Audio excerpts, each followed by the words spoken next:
Hello everyone, welcome back to my channel.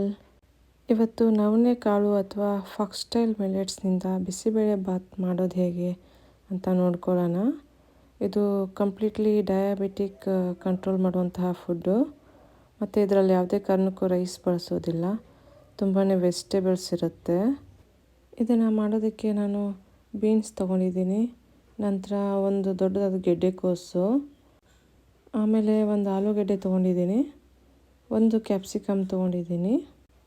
ನಾನು ಇಷ್ಟೆಲ್ಲ ತರಕಾರಿಗಳ ಮಧ್ಯೆ ಬೀನ್ಸ್ನ ಜಾಸ್ತಿ ಯೂಸ್ ಮಾಡ್ತೀನಿ, ಯಾಕಂದರೆ ತಿನ್ನೋವಾಗ ಅದು ಚೆನ್ನಾಗಿ ಅನಿಸುತ್ತೆ ಬೀನ್ಸು. ಇದೆಲ್ಲ ತರಕಾರಿಗಳನ್ನು ಸಹ ಚಿಕ್ಕದಾಗಿ ಕಟ್ ಮಾಡಿ ಇಟ್ಕೊಂಡಿದ್ದೀನಿ. ಜೊತೆಗೆ ಒಂದು ಆನಿಯನ್ ತಗೊತಾ ಇದ್ದೀನಿ, ಅದನ್ನು ಸಹ ಚಿಕ್ಕದಾಗಿ ಕಟ್ ಮಾಡಿ ಇಟ್ಕೊಳ್ತೀನಿ. ನಂತರ ಇದಕ್ಕೆ 2 ಟೊಮೊಟೊ ಹಾಕ್ತಾಯಿದ್ದೀನಿ ನಾನು.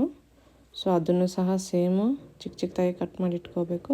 ಸೊ ಫೈನಲಾಗಿ ನಾನು ಈ ಥರ ಎಲ್ಲ ಸಣ್ಣದಾಗಿ ಕಟ್ ಮಾಡಿ ಇಟ್ಕೊಂಡಿದ್ದೀನಿ ಎಲ್ಲ ತರಕಾರಿಗಳನ್ನು. ಬೇಕಿದ್ದರೆ ನೀವು ಕ್ಯಾರೆಟ್ ಸಹ ಹಾಕೋಬೋದು. ಆಮೇಲೆ ನಾನು ಇದಕ್ಕೆ ಒಣ ಕೊಬ್ಬರಿ ಬಳಸ್ತಾ ಇದ್ದೀನಿ, ಅದನ್ನು ಕೂಡ ಸಣ್ಣದಾಗಿ ಕಟ್ ಮಾಡಿ ಇಟ್ಕೊಂಡು ಪೇಸ್ಟ್ ಮಾಡಿ ಇಟ್ಕೊಂಡಿದ್ದೀನಿ.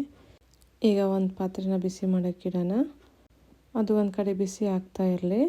ಇನ್ನೊಂದು ಕಡೆ ನಾನು ನವಣೆನ ಒಂದು ಚಿಕ್ಕ ಗ್ಲಾಸಲ್ಲಿ ತೊಗೊಳ್ತಾ ಇದ್ದೀನಿ, ಮತ್ತು ತೊಗರಿಬೇಳೆನೂ ಕೂಡ ಅದೇ ಸೇಮ್ ಕ್ವಾಂಟಿಟಿಯಲ್ಲೇ ನಾನು ತೊಗೊತಾ ಇದ್ದೀನಿ. ಸೊ ಅವೆರಡನ್ನೂ ತೊಳೆದಿಟ್ಕೊಂಡಿದ್ದೀನಿ ಕ್ಲೀನಾಗಿ.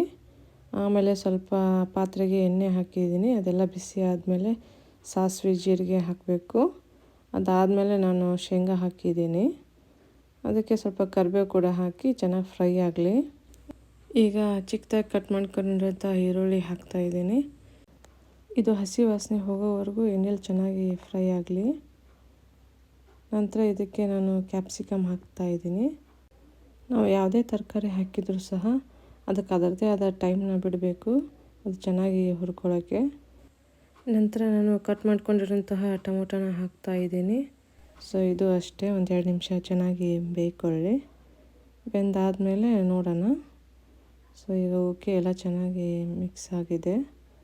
ನಂತರ ಈಗ ನಾನು ಕಟ್ ಮಾಡ್ಕೊಂಡಿರೋಂತಹ ಗೆಡ್ಡೆಕೋಸು, ಆಲೂಗೆಡ್ಡೆ, ಆಮೇಲೆ ಬೀನ್ಸು ಇದೆಲ್ಲನೂ ನಾನು ಹಾಕ್ತಾಯಿದ್ದೀನಿ. ಸೊ ಇದನ್ನ ಕ್ಲೀನಾಗಿ ಒಂದು ರೌಂಡ್ ಮಿಕ್ಸ್ ಮಾಡ್ಕೊಂಬಿಡೋಣ. ಚೆನ್ನಾಗಿ ಮಿಕ್ಸ್ ಆಗಲಿ ಇದೆಲ್ಲ. ಆಮೇಲೆ ಇದಕ್ಕೆ ನಾನು ಉಪ್ಪು ಹಾಕ್ತಾಯಿದ್ದೀನಿ. ಸೊ ನಾನು ಗೊತ್ತಲ್ಲ, ಕಲ್ಲುಪ್ಪೆ ನಾನು ಯೂಸ್ ಮಾಡೋದು. ನಾನೊಂದು 1.5 ಸ್ಪೂನ್ ಹಾಕ್ತಾಯಿದ್ದೀನಿ. ನಂತರ ಇದಕ್ಕೆ ಅರಿಶಿನ ಪುಡಿ ಹಾಕ್ತಾಯಿದ್ದೀನಿ. ಸೊ ಇದು ಅಷ್ಟೇ, ಚಿಕ್ಕ ಸ್ಪೂನಿಂದ 1.5 ಸ್ಪೂನ್ ಹಾಕ್ತಾಯಿದ್ದೀನಿ. ಇದು ನಮ್ಮದು ಉತ್ತರ ಕರ್ನಾಟಕದ ಸ್ಪೆಷಲ್ ಮಸಾಲೆ ಖಾರ, ಅದು ಹಾಕಿದ್ದೀನಿ 1.5 ಸ್ಪೂನು. ನಂತರ ಈಗ ಹಾಕ್ತಿರೋದು ಬಿಸಿಬೇಳೆ ಬಾತ್ ಪೌಡರು. ಇದನ್ನು ಕೂಡ ನಾವು ಮನೆಯಲ್ಲೇ ಮಾಡಿಟ್ಕೊಂಡಿದ್ದು, ತುಂಬ ಚೆನ್ನಾಗಿದೆ. ಸೊ ಯಾರಿಗಾದರೂ ಇದು ಮಾಡೋ ರೆಸಿಪಿ ಬೇಕು ಅಂದರೆ ಕಮೆಂಟಲ್ಲಿ ತಿಳಿಸಿ, ಮಾಡೋದು ಹೇಗೆ ಅಂತ ನಾನು ಹೇಳ್ಕೊಡ್ತೀನಿ. ಅದನ್ನು ಕೂಡ ನಾನು 3 ಸ್ಪೂನ್ ಹಾಕಿದ್ದೀನಿ. ಈಗ ತೊಳೆದಿಟ್ಕೊಂಡಿರುವಂಥ ನವಣೆ ಮತ್ತು ತೊಗರಿಬೇಳೆನ ಹಾಕ್ತಾಯಿದ್ದೀನಿ. ಈ ಕಾಳುಗಳು ಮತ್ತು ತರಕಾರಿ ಎಲ್ಲ ಚೆನ್ನಾಗಿ ಮಿಕ್ಸ್ ಮಾಡ್ಕೋಬೇಕು.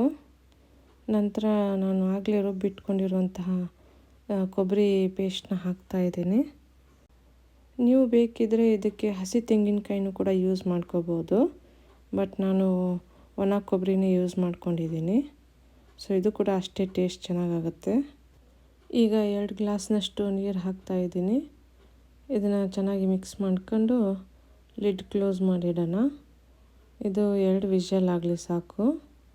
ನೋಡೋಣ, ಈಗ 2 ವಿಷಲ್ ಆಯಿತು, ಹೇಗೆ ಬೆಂದಿದೆ ಅಂತ ನೋಡೋಣ. ಸೊ ಚೆನ್ನಾಗಾಗಿದೆ. ಇದಕ್ಕೆ ಇನ್ನೊಂದು ಸ್ವಲ್ಪ ನೀರು ಮಿಕ್ಸ್ ಮಾಡ್ಕೊಳ್ಳೋಣ. ಆಮೇಲೆ ಇದಕ್ಕೆ ಕೊನೆಯದಾಗಿ ಕೊತ್ತಂಬರಿ ಸೊಪ್ಪು ಹಾಕೋಣ. ಹಾಕಿ ಇದನ್ನು ಕೂಡ ಚೆನ್ನಾಗಿ ಮಿಕ್ಸ್ ಮಾಡ್ಕೋಬೇಕು. ಇದು ಚೆನ್ನಾಗಿ ಬೆಂದಿರುತ್ತಲ್ವ, ಕೆಲವೊಬ್ರು ಏನು ಮಾಡ್ತಾರೆ, ಇಷ್ಟಕ್ಕೇ ಸರ್ವ್ ಮಾಡಿಬಿಡ್ತಾರೆ ಎಲ್ರಿಗೂ. ಬಟ್ ನಾನು ಇದನ್ನು ಇನ್ನೂ 15 ನಿಮಿಷ ಬೇಯಕ್ಕೆ ಬಿಟ್ಟಿರ್ತೀನಿ. ಸೊ ಅದಾದಮೇಲೆ ರಿಯಲ್ ಟೇಸ್ಟ್ ಇದಕ್ಕೆ ಬರೋದು. ಈಗ ನಮ್ಮ ನವಣೆ ಬಿಸಿಬೇಳೆ ಬಾತ್ ರೆಡಿ. ಇದಕ್ಕೆ ಕಾಂಬಿನೇಷನ್ ಆಗಿ ನಾನು ಕಾಯಿ ಚಟ್ನಿ ಮಾಡ್ಕೊಂಡಿದ್ದೀನಿ. ಇದಕ್ಕೆ ನಾನು ಬೂಂದಿ ಕಾಳು ಬದಲಾಗಿ ಮಿಕ್ಸ್ಚರ್ ಹಾಕ್ಕೊಂಡಿದ್ದೀನಿ. ಸ್ವಲ್ಪ ತುಪ್ಪ ಹಾಕ್ಕೊಂಡು ಬಿಸಿ ಬಿಸಿಯಾಗಿ ತಿಂದರೆ ಚೆನ್ನಾಗಿರುತ್ತೆ. ಟೇಸ್ಟ್ ಮಾತ್ರ ಸಖತ್ತಾಗಿರುತ್ತೆ. ನೀವು ಕೂಡ ಮನೆಯಲ್ಲಿ ಒಂದ್ಸರಿ ಟ್ರೈ ಮಾಡಿ.